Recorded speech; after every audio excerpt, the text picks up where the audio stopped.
Hey, jag heter Cheyenne, and I'm a half Swedish student going to school in Austin, Texas. And you're watching a show with Zay Frank. I like you. I like you. I know there's bad bits too, but I like you.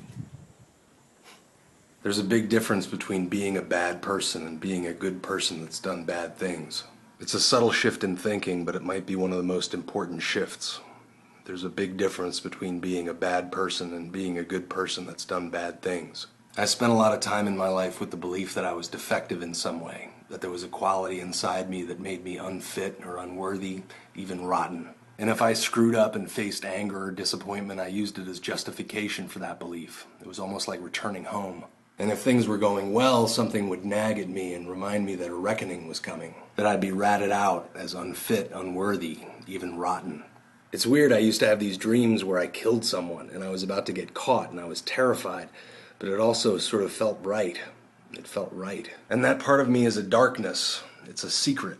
Why would you want to tell someone that you were unfit, unworthy, even rotten? And it grows in secrecy and it claims territory and it adds a but to all of your accomplishments and gifts.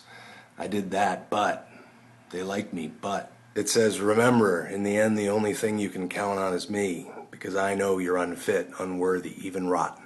It gets angry easily. It hears blame in people's voices when there isn't blame. It equates disappointment with disgust. It measures friendship and love by what can be taken away and not by what is there. And that is what shame feels like. Shame is that secret belief that you're unfit, unworthy, even rotten. To me, shame is very different than guilt.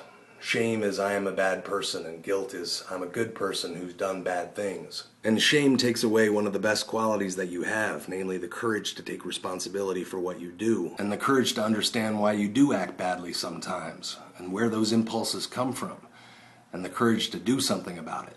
In guilt, there's hope. In shame, there's none. I'm sick today, and that's all I have in me. But there's someone who talks about this much more eloquently than I do, Dr. Brene Brown.